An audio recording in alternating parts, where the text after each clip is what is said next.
Welcome to the Romance of the Three Kingdoms podcast. This is episode 35. Previously, we left off with Guan Yu having reunited with Zhang Fei, as well as three of Liu Bei's former advisors, Sun Qian, and the brothers Mi Zhu and Mi Fang. After a night of teary celebration in the hamlet of Gucheng, Guan Yu prepared to set out the next day for Runan, where he was told that Liu Bei had gone off to.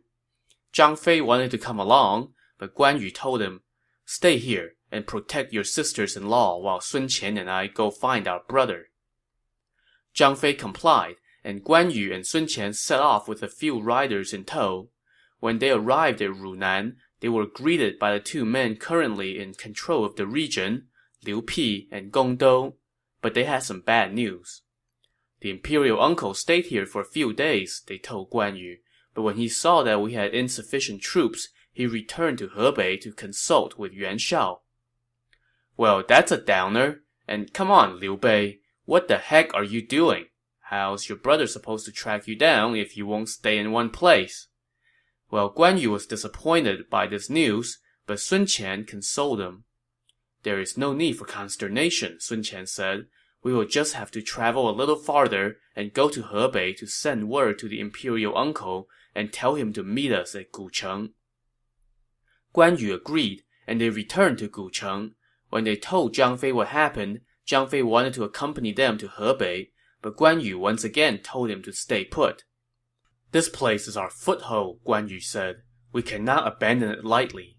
I will go again with Sun Qian into Yuan Shao's territory and look for our brother and bring him here for a reunion.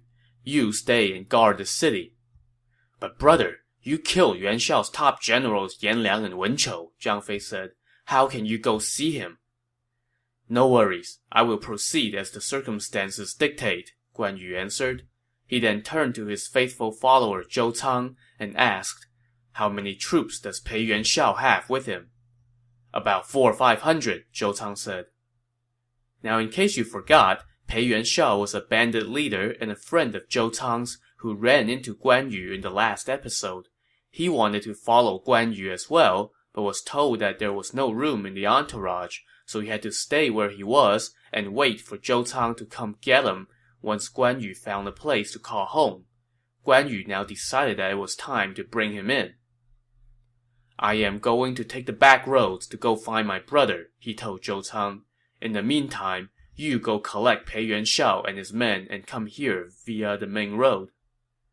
So they headed off in different directions. Guan Yu and Sun Qian took about 20 riders with them and headed toward Hebei, the region controlled by Yuan Shao. When they approached the border, Sun Qian cautioned Guan Yu, "General, you should not enter this territory lightly. Rest here for now. Let me go to see the imperial uncle and plan our next move."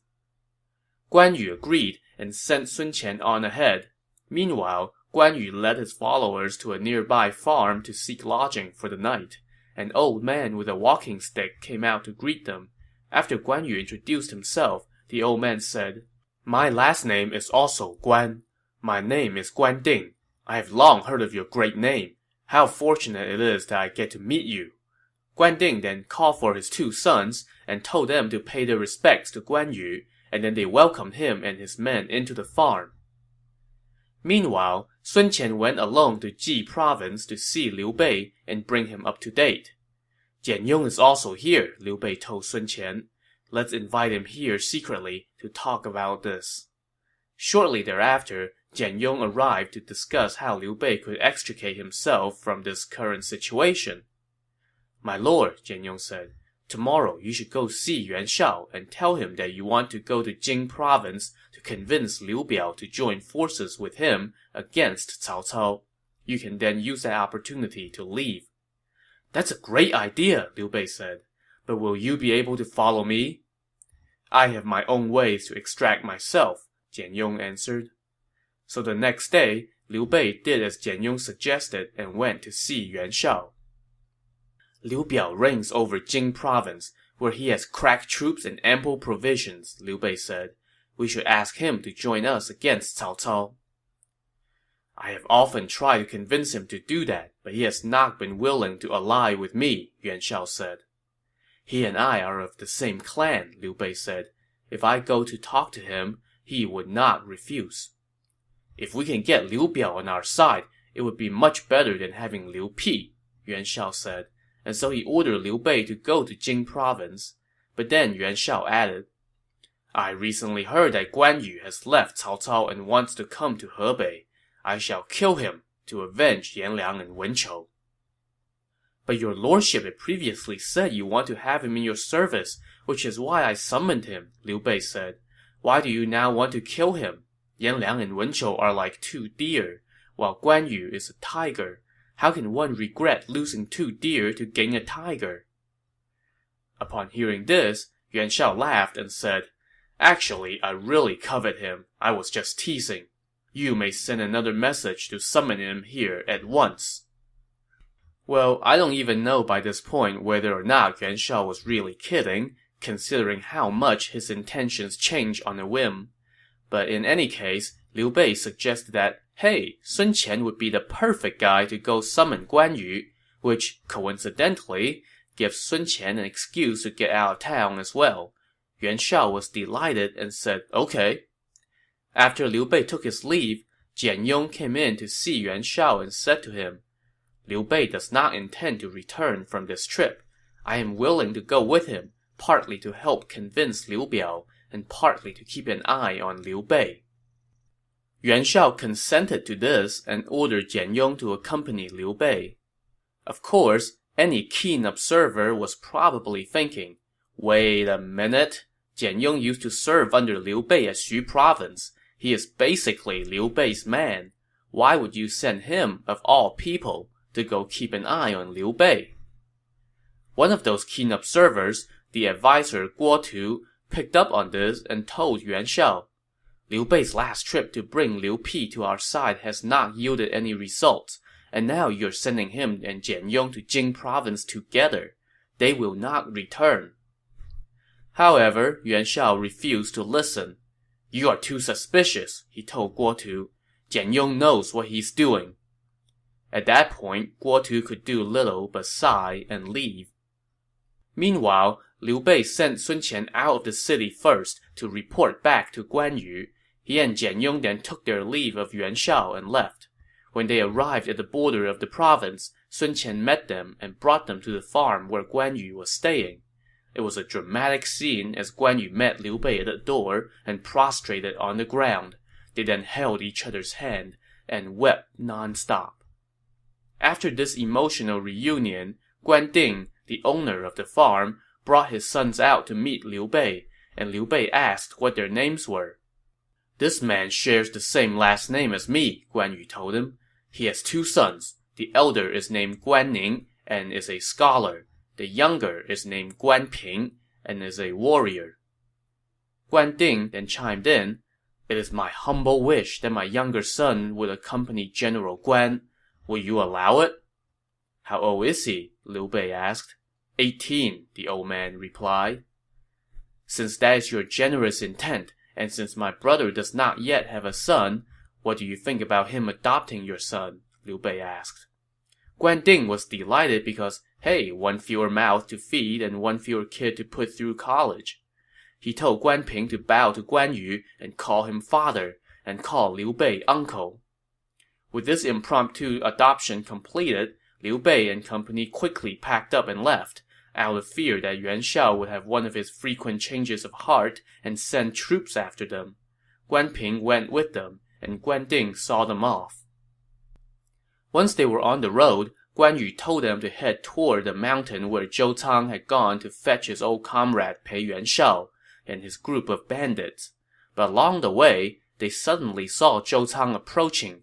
He was injured and only had a few dozen men with him. Guan Yu introduced him to Liu Bei and then asked what happened. A lone warrior arrived at the mountain before I got there, Zhou Cang said.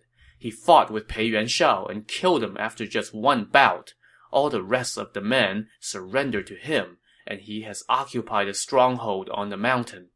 When I got there and called out for the men to come over to me, only these guys dared to come. All the rest were too afraid to leave. It was too much to bear, so I fought that guy, but he beat me time and again and stabbed me 3 times with his spear, so I have come to tell you." "What does that warrior look like? What is his name?" Liu Bei asked. "He had a formidable appearance, but I do not know his name," Zhou Cang answered. Well, such an insult could not be allowed to go unanswered, so the traveling party continued toward the mountain stronghold, with Guan Yu leading the way and Liu Bei bringing up the rear. With the slayer of Yanliang and Wen Chou getting his back, Zhou Cang shouted insults from the foot of the mountain. Soon, the warrior in question, with armor donned and spear drawn, galloped down the hillside with his men. But before the 2 sides came to blows, Liu Bei rode out and shouted, "Is that Zhao Yun?" When the warrior heard this and saw Liu Bei, he quickly dismounted and prostrated on the ground. It was indeed Zhao Yun, the gallant warrior who had once served Liu Bei's friend Gongsun Zan, and had quickly become a favorite of Liu Bei's. When Liu Bei and Guan Yu inquired how Zhao Yun had come to be there, he answered, "After I took my leave of your lordship, Gongsun Zan ignored good advice and brought about his own defeat and death. Yuan Shao asked me numerous times to go serve him, but I figured he was not one to make good use of talented men, so I did not go. Later, I wanted to join your lordship at Xu province, but then I heard the province had been lost, that General Guan had joined Cao Cao, and that your lordship was with Yuan Shao. I wanted to come join you on several occasions, but I was afraid Yuan Shao would take offense, so I have been drifting all over, with no place to call home. When I happened to pass through here, Pei Yuan Shao tried to take my horse, so I killed him and used this place as a temporary refuge. Recently, I heard that Zhang Fei was in Gucheng and thought about going there, but I haven't gone because I did not know whether the intel was true.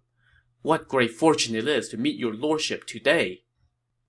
Liu Bei was ecstatic to see Zhao Yun, and he relayed his own sob story since their parting, and then Guan Yu shared his sob story. "As soon as I saw you," Liu Bei told Zhao Yun, "I did not want to let you go, and now we have the great fortune to meet again." "I have been all over, looking for a worthy master," Zhao Yun said, "and yet I have never met anyone like your lordship. Now that I can serve you, it has fulfilled my life's aspirations. I will never regret it, not even if my heart's blood should stain the ground." The mutual admiration session thus concluded, Zhao Yun immediately burned the stronghold and led his men to accompany Liu Bei toward Gucheng. When they arrived, Zhang Fei and the Mi brothers greeted them and welcomed them into the city, where they all bowed to each other. Liu Bei's 2 wives recounted Guan Yu's experience since their separation, and Liu Bei could not help but be moved. "Oh, also, it's really nice to see you too, honey." With the teary reunion over, it was time to throw a huge party. Liu Bei and company killed some cattle and horses for the occasion. First, they offered thanks to heaven, and then they rewarded all their soldiers. Liu Bei was ecstatic about reuniting with his brothers, getting basically everybody back from the old days for the reunion tour, and getting some new faces, like Zhao Yun, Guan Ping, and Zhou Cang. So everybody drank and feasted for days. It was such a great party that someone later wrote a poem to commemorate the occasion. Like severed limbs, 3 brothers torn asunder, with scant words and little news of one another. But now the liege and his men renewed their ties, like tiger winds and dragon clouds joining in the skies. So at this moment, Liu Bei had with him Guan Yu, Zhang Fei, Zhao Yun, Sun Qian, Jian Yong, Mi Zhu, Mi Fang, Guan Ping, and Zhou Cang, along with about 4,000 troops. It's not much of an army, but it's something. Liu Bei's intent was to abandon the town of Gucheng and set up base in Runan. Coincidentally, the 2 guys currently holding that region, Liu Pi and Gong Dou, sent a messenger to invite Liu Bei and company to go join them. So the party shifted to Runan, where they concentrated on growing their troops' numbers and making plans for the future. Meanwhile, back in Hebei, Yuan Shao was waiting for news from Liu Bei on his mission to talk Liu Biao into siding with him against Cao Cao. Yuan Shao waited, and waited, and waited, and when he still heard nothing, he knew he'd been had, and he was not amused. Yuan Shao wanted to mobilize his forces to attack Liu Bei, but his advisor Guo Tu told him, Liu Bei is of no concern. Cao Cao is our strongest foe and must be dealt with. Liu Biao might be in control of Jing province, but he is weak. On the other hand, Sun Ce of the Southlands dominates an area that includes 6 districts. He has numerous advisors and warriors. We should form an alliance with him to attack Cao Cao together. Yuan Shao agreed and sent his aide Chen Zhen to go see Sun Ce. Now, it's been a while since we mentioned Sun Ce, so let's have a quick refresher. After his father had been killed in battle some years earlier, the eldest son of Sun Jian borrowed troops from Yuan Shao's cousin Yuan Shu to conquer the Southlands, which is the region immediately south of the Yangtze River. His main conquest was completed by the year 196, which is about 4 years before where we are now in the novel, and Sun Ce has done pretty well for himself since then, building a strong army and stockpiling provisions. In 199, Sun Ce seized 2 more districts, and after this, his power had never been greater.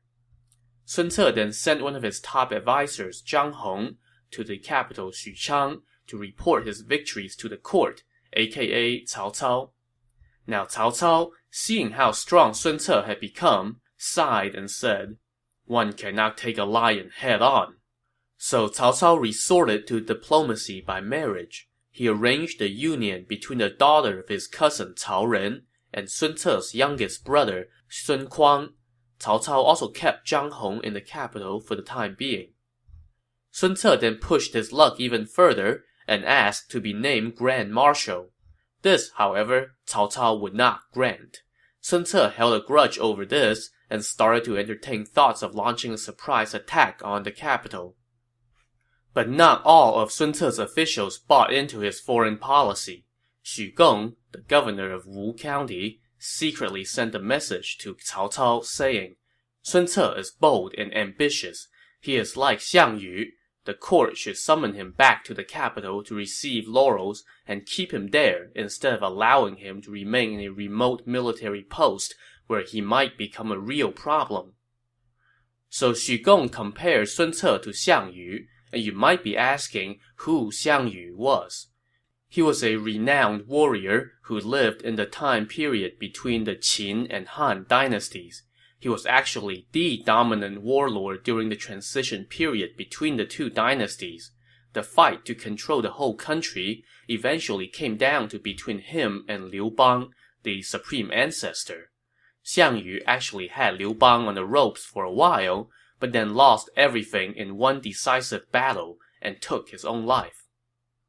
In any case, Cao Cao never got to read this letter. Xu Gong's messenger couldn't make it across the river before he was picked up by Sun Ce's patrols. They brought the messenger in front of Sun Ce, who was irate upon reading the letter. He had the messenger executed, and then summoned Xu Gong under the pretense of some concocted business. As soon as Xu Gong arrived, Sun Ce had him strangled. Now, with the way such things are typically done, the entire family of the guy plotting rebellion should be executed as well. In this case, however, Xu Gong's family managed to flee and disperse. Among them were 3 of his retainers, and they were not about to let their patron's death go unavenged. All they needed was an opportunity. One day, Sun Ce and some of his men went out to the hills for a hunt. The men flushed out a large deer, and Sun Ce galloped into the hills after it. As he was giving chase, he suddenly noticed 3 men in the woods holding spears and carrying bows and arrows. "Who are you?" Sun Ce asked as he pulled up his horse. "We are soldiers from General Han Dang's detachment," they answered. "We are hunting deer." Thinking that they were his own men, Sun Ce paid them no mind, and was just about to continue his pursuit when one of the men tried to stab him in the left leg with a spear. Caught off guard, Sun Ce pulled out his sword and took a swing at the guy. But just then, the blade of his sword fell off, and all Sun Ce had in his hand was the handle. Another of the men, meanwhile, had fired an arrow at Sun Ce at that very moment, and it struck him in the face. But remember that Sun Ce was a guy who once yelled an enemy officer to death while literally squeezing the life out of another, so he was not about to go down this easily. He pulled the arrow from his face, pulled out his own bow, and returned it back to the sender. The arrow found its mark, and the target collapsed to the ground. His two comrades, however, started stabbing at Sun Ce wildly with their spears while shouting, "We are retainers of Xu Gong! We have come to avenge our master!" At that moment, Sun Ce had no weapon with him, so all he could do was to use his bow to deflect the blows while retreating. The two assailants kept coming, and Sun Ce, as great a warrior as he was, could not dodge this constant assault, and he was stabbed quite a few times. Even his horse was injured. Just as things were looking grim, reinforcement arrived in the form of a detachment of troops led by Cheng Pu, one of Sun Ce's veteran generals. "Kill them!" Sun Ce shouted to his men. Cheng Pu and his soldiers immediately pounced on the two assailants and cut them to pieces. But when they turned to tend to Sun Ce, they saw that the damage had been done. Sun Ce's face was covered in blood, and he had suffered serious injuries. Cheng Pu cut up a cloak to bandage his wounds and quickly escorted him back to Wu County to recover. For their near success in ambushing the leader of the Southlands, Xu Gong's retainers earned themselves a poem to go out on. Smart and brave though Sun Ce be, trapped and injured on his hunt was he, by 3 knights who paid in death what honor owed, whose feat would impress even Yu Rang of old. So another side note is in order here. The last line of the poem references Yu Rang. This is a man from the end of the spring and autumn period. I'll probably do a supplemental episode on his story at some point. For now, just know that he was renowned for his courage and relentlessness in trying to avenge the death of his master. So it's a great honor for the 3 retainers to be compared to him. Alright, moving on. So Sun Ce is laid up in bed with some pretty serious injuries. He sent for the renowned physician Hua Tuo, who had once saved one of his generals' lives. But Hua Tuo had gone off to the central region of the empire at the time, and the best they could do was to bring his disciple to treat Sun Ce. The disciple treated Sun Ce and then told him, "You were struck by a poisoned arrow, and the poison has already spread to your bones. You must rest peacefully for 100 days before you can recover. If you become agitated, it will become life-threatening." So guess what Sun Ce's Achilles' heel was? That's right, he was an extremely impatient man. So it's going to be a real test for him to remain calm and rest peacefully in bed for 3+ months. He managed to do this for the first 20-some days, but then a source of agitation arrived in the form of a messenger that Zhang Hong had sent from the capital. Sun Ce naturally wanted to know what's going on in Xuchang, so he summoned the messenger and questioned him about the court's opinion of him. "Cao Cao is very wary of you, my lord," the messenger said, "and all of his advisors respect you greatly. All except for Guo Jia." Well, Sun Ce's attendants were probably frantically gesturing and winking at this messenger at this moment, trying to tell him to ixnay on the Guo Jia, but it was too late. "What did Guo Jia say about me?" Sun Ce asked. The messenger did not dare to reply, but this only made Sun Ce angrier, and he demanded an answer, now. So the messenger had no choice but to come clean. "Guo Jia once told Cao Cao that your lordship is of no concern, that you are reckless, always ill-prepared, all brawn and no brain, and sure to die at the hands of a scoundrel." Now, I don't know why this messenger didn't just make up something less incendiary, but Sun Ce exploded upon hearing this. "How dare that fool judge me so! I swear I will capture Xuchang." So he immediately began to discuss mobilizing his army, his injuries be damned. His top advisor, Zhang Zhao, tried to talk him off the ledge. "The physician had instructed your lordship to rest in bed for 100 days, Zhang Zhao said. Why do you put your invaluable self at risk for a mere moment's rage? Just as they were speaking, word came that the messenger Chen Zhen had arrived on behalf of Yuan Shao. When he saw Sun Ce, Chen Zhen told him that Yuan Shao intended to form an alliance with him to attack Cao Cao. Sun Ce was delighted, and the next day he gathered all of his advisors and officers at the city tower to throw a welcome banquet for Chen Zhen. While this banquet was going on, suddenly Sun Ce noticed that all of his people were whispering in each other's ears, and then they all started to head downstairs. When Sun Ce asked his attendants what's up, they told him, "An immortal is passing by, and everyone wants to go show their respect." Sun Ce got up, leaned over the railing, and looked down. Below, he saw a Taoist priest cloaked in crane feathers and holding a staff made of goosefoot wood. The priest was standing in the street, while all the commoners were offering up incense and prostrating themselves on the ground before him. "Who is this sorcerer?" Sun Ce asked angrily. "Go arrest him at once." "His name is Yu Ji," his attendants told him. "He resides in the east. He has come to the Southlands to distribute potions that have remedied ailments of all kinds. People call him an immortal. Please do not disrespect him." But this only made Sun Ce angrier. "Go arrest him and bring him here at once," he shouted. "Whoever disobeys my order shall be executed." His attendants had no choice but to go downstairs and hustle Yu Ji up to see Sun Ce. "You crazy priest!" Sun Ce scolded him. "How dare you fan the flames of men's ignorance?" "I am but a humble Taoist priest from Langya," Yu Ji answered. "During the reign of Emperor Shun, I was collecting herbs in the mountain when I discovered a sacred text near a spring in Yangqu. It's called the Millennium, Purification and Guidance. It had 100-some volumes, all dealing with ways to treat illnesses. After discovering this text, I have devoted myself to spreading its influence on behalf of heaven and have helped tens of thousands of people, all without accepting the smallest gift from anyone. How can I be misleading people?" But Sun Ce was unconvinced. "If you have not accepted anything from anyone, then where do you get food and clothing?" he said. "You are like the yellow turban leader Zhang Jue.